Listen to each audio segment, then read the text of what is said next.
신앙을 갖는 많은 사람들이 주님께 바라는 것들이 있는데 이런 것들은 너무나 당연하죠. 주님께서 우리에게 많은 것을 주시기를 원합니다. 그런데 주님께서는 가장 좋은 것을 우리에게 주고자 하시죠. 우리를 죽음에서 구원하시는 것입니다. 우리가 세상을 살아가면서 고통이라고 부르는 것들, 또 결핍이라고 부르는 것들, 그래서 더 많이 가졌으면 하게 우리를 만드는 모든 상황에서 예수님은 우리를 구하십니다. 즉 생명력이 가득해서 이제는 하느님 나라에 머물게 해주신다는 거죠. 이것이 가장 중요합니다. 왜냐하면 영적으로 하느님 나라를 얻는 사람은 세상에서도 많은 것을 얻을 수 있기 때문입니다. 우리가 바라는 많은 것들이 세상적인 것이긴 하지만 그 모든 것들은 생명이 없다면 아무런 의미가 없죠. 우리는 무엇을 바랍니까? 좀 풍족했으면 좋겠다. 또 건강했으면 좋겠다. 행복했으면 좋겠다. 그러나 내게 생명이 없다면 그런 것들이 아무리 주어진다고 할지라도 우리는 누릴 수 없기 때문입니다. 그래서 예수님께서는 뭐라고 하셨죠? 사람이 온 세상을 얻는다 할지라도 자기 목숨을 잃으면 무슨 소용이 있겠느냐라고 말씀하십니다. 이것은 육적인 목숨만 의미하는 것이 아니라 영혼 속에서 살아감을 의미한다는 거죠. 내가 세상에 태어나서 아무리 즐겁고 행복해도 내 삶이 끝나버리고 아무것도 없다면 그것은 행복이 아니라 절망이지 않습니까? 즐거운 순간에도 두려움에 떨어야 한다는 거죠.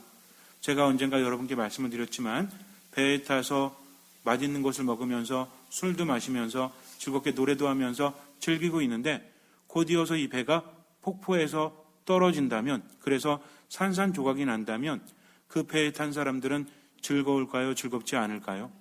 당연히 즐겁지 않겠죠.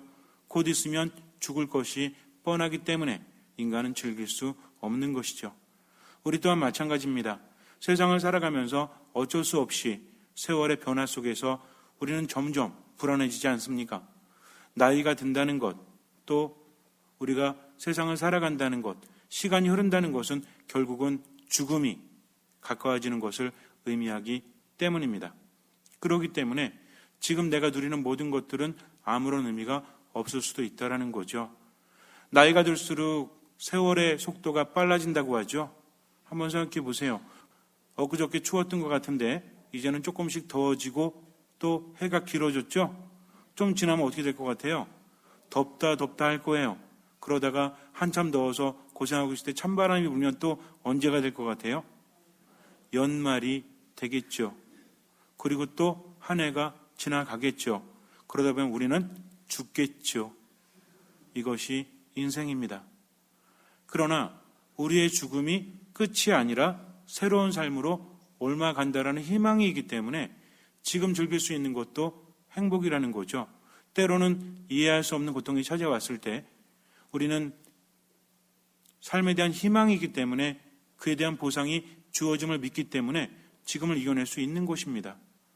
만약에 내가 신체적인 손상을 입고 정신적인 손상을 입어서 이렇게 끝나버린다면 우리의 삶은 너무나 비참하죠. 그러나 이것이 끝이 아니라는 것을 알기 때문에 우리는 생명을 얻는 것입니다. 옛날 아주 옛날에 그런 얘기를 들은 적이 있는 것 같아요. 정확히 맞는지는 모르겠지만 주된 내용은 비슷하기 때문에 어떤 마을에 뱀이 나와서 사람들을 물어 죽이기 시작을 합니다. 그런데 이 뱀은 워낙 묵은 뱀이었기 때문에 도력이 높았어요. 그래서 전설의 고향 같은 데 보면 미물이 오랜 동안 도력을 쌓으면 뭐가 됩니까? 네? 뭐가 된다고요? 예, 어쨌든 이렇게 무서운 존재가 돼가지고 사람들을 막 잡아먹고 그러죠. 그런데 이제 그 마을의 한 처녀가 이제 우물가에 갔는지 그랬는데 두꺼비 한 마리가 거기에서 거의 죽어가고 있어요. 얘기가 좀 다르더라도 딴지 걸지 마세요. 중요한 건 그게 아니니까. 그래서 두꺼비를 데려다가 보니까 얘가 다쳐가지고 좀 치료도 해주고 먹을 것도 주고 그렇게 하다 어느 날 이 처녀가 제물이 됩니다. 왜냐하면 뱀이 사람들을 잡아먹다가 이제 처녀를 바치면, 즉 인신공양을 하면 사람들을 죽이지 않겠다라고 그렇게 한 거죠. 그래서 마을 사람들은 때가 되면 처녀 한 명씩을 제물로 바칩니다. 이런 얘기 보면 꼭 처녀가 나오죠. 총각은 안 되나 봐요. 어쨌든 그래서 이제 그 마음씨 좋은 두꺼비를 살렸던 처녀가 이제 자기가 차례가 돼서 두꺼비에게 이야기하죠. 두꺼봐, 이제 내가 너에게 밥을 줄 수 없구나. 이제 내가 재물이 되어서 죽어가야 하는구나. 부모님도 잘 모시지 못했는데 하면서 흐느껴 울어요. 그런데 두꺼비는 그 먹을 것을 먹지 않고 어디론가 가버립니다. 마지막 먹이려고 했는데 그렇게 떠나니까 좀 섭섭하지요. 그래도 이제 할 수 있는 것은 아무것도 없어요. 그래서 이제 뱀굴에 가서 그 처녀는 죽기만을 기다립니다. 시간이 지나서 아주 깊은 밤이 되었을 때 스산한 소리가 들리면서 역겨운 비린내가 풍겨납니다. 그러면서 혀를 낼름거리면서 뱀이 딱 나와요. 처녀는 너무나 놀라죠. 그런데 갑자기 두꺼비가 나타나서 앞을 가로막습니다. 뱀이 두꺼비를 먹어요. 그리고 소화를 시킵니다. 그러다 갑자기 뱀이 몸부림을 쳐요. 그리고 죽습니다. 그 안에서 두꺼비가 빠져나왔는지 모르겠지만 어쨌든 두꺼비가 안에 가서 뱀을 죽인 거죠. 자신의 도구로. 그런데 뱀을 죽이기 위해서는 어떻게 해야 됐습니까? 먹혀야 했다는 거죠. 그래야만 뱀을 죽일 수 있기 때문입니다. 물론 이 이야기의 모티브가 뭔지는 잘 모르겠지만 은혜 갚은 두꺼비 뭐 이런 건지 잘 모르겠지만 그러나 어릴 때 그거 들으면서 제가 초등학생 때 그 얘기를 들으면서 이런 생각을 했어요.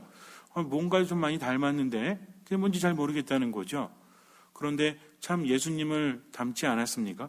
물론 주된 내용 완전히 다르지만 예수님께서는 우리를 어디로부터 구원하기 위해서 죽음으로부터 구원하기 위해서 당신 자신이 죽음 안으로 들어가셨다는 거죠. 그렇게 하면서 그분은 우리를 죽음에서 생명으로 건져내셨습니다. 마치 깊은 어둠 속에 빛이 들어가면 어둠이 사라지듯이 이제 생명 자체이신 예수님께서 죽음으로 들어가셨다는 거죠. 그렇게 하면서 죽음을 쳐 이기고 승리하셨죠. 그래서 우리는 이제 죽어도 끝이 아니라 영원한 생명을 얻게 되었다는 겁니다. 그러면 어떤 사람이 영원한 생명을 얻죠? 예수 그리스도를 믿는 사람, 나를 믿는 사람은 영원한 생명을 얻는다라고 예수님께서 말씀하셨기 때문입니다. 그렇다면 이제 우리는 한 가지 의문이 생겨요. 그러면 그토록 나를 사랑하신 예수님께서 하느님이시고 그분에게 전지전능한 힘이 있다면 왜 힘들어야 되죠? 인생을 살아간다는 것이. 여기서 한 가지 중요한 것은 아무리 이해하려고 해도 이해되어지지 않는 고통이 있다면 그것은 하느님께 맡겨야 돼요. 그것이 바로 신앙입니다. 왜냐하면 하느님을 원망해도 나아질 수 있는 것은 아무것도 없기 때문에 그래요.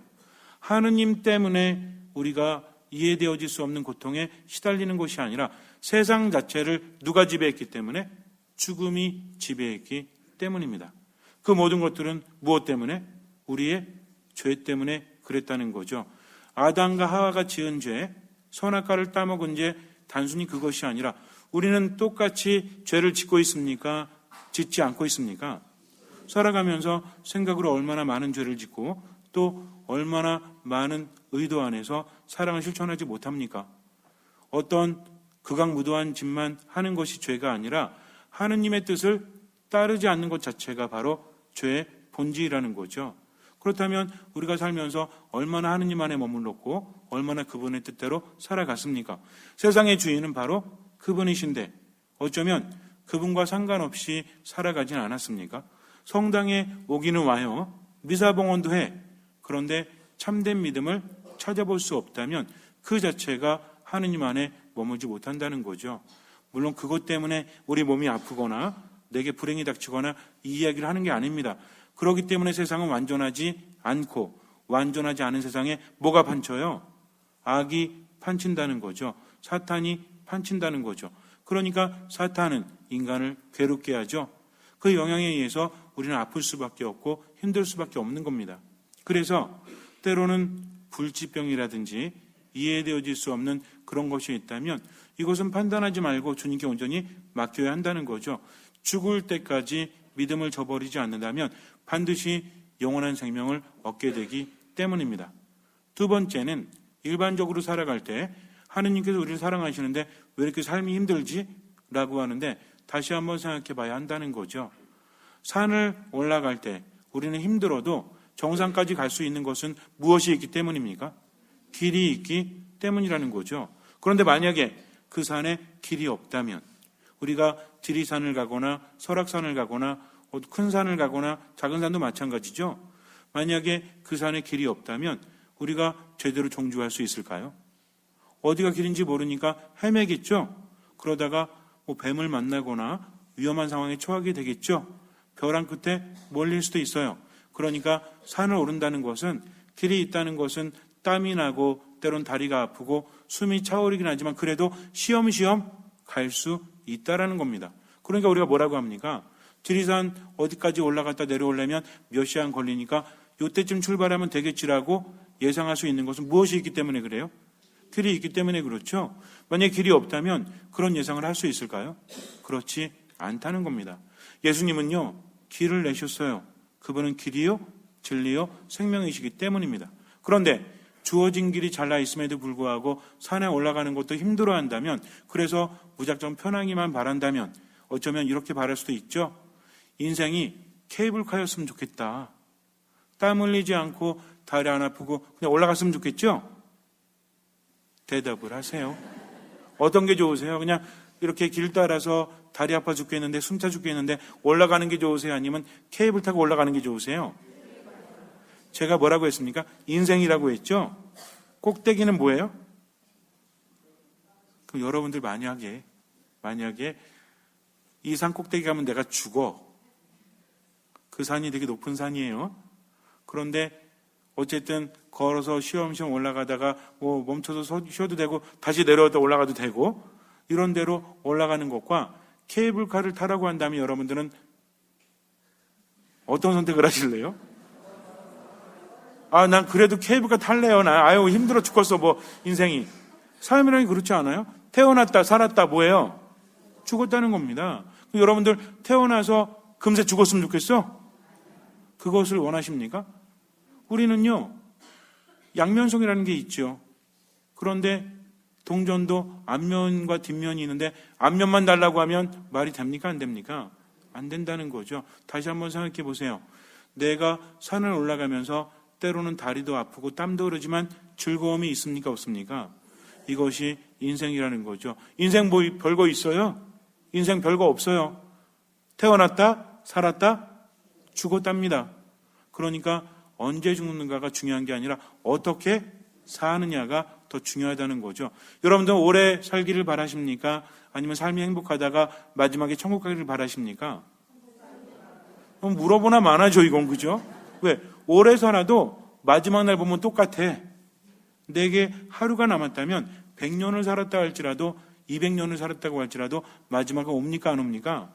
마지막은 온다는 거죠. 아무런 의미가 없어요.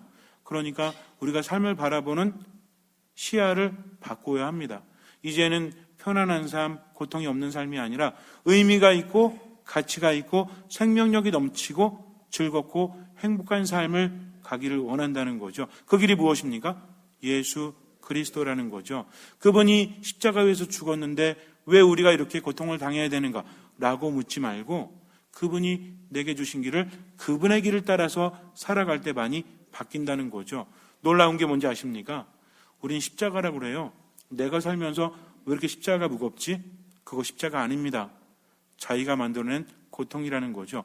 상대방 탓만 하지만 내가 바뀌면 그것이 고통이 아닐 것이 얼마나 많아요? 우리가 말하는 것들, 우리가 행동하는 것들, 표정 짓는 것들, 어떤 사람이나 상황에 대해서 선입견을 갖거나 판단하는 것들, 이것 때문에 힘듭니까? 아니면 정말 객관적으로 힘듭니까? 어쩌면요, 객관적으로 힘든 것보다 내가 뭐하기 때문에? 판단하기 때문에, 내가 이미 그렇게 살기 때문에, 내가 바뀌지 않기 때문에 삶이 힘들지도 모른다는 거죠. 이렇게 힘들어가지고 나중에 예수님 앞에 가서 주님, 제가 얼마나 힘들었는지 아세요? 그럼 예수님 뭐라고 그러실 것 같아요? 그건 네 때문에 힘든 거지.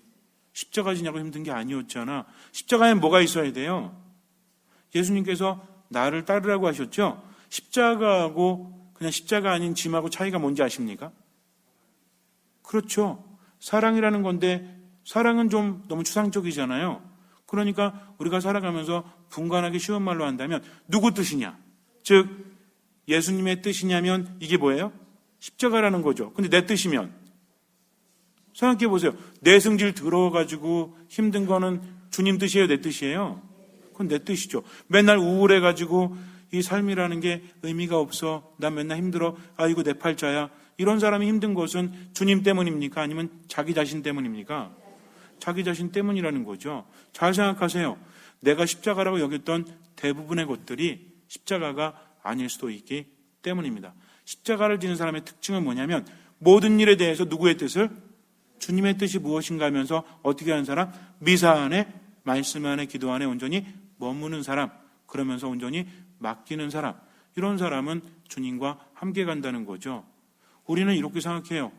그러면 내가 이 길을 끝까지 가면 그분이 다 알아주실까? 알아주십니다. 걱정하지 마세요. 때로는 아무도 알아주지 않아도 때로는 너무나 섭섭해도 누구만 바라보면서? 예수님만 바라보면서 가는 길이 바로 십자가의 길이라는 거죠.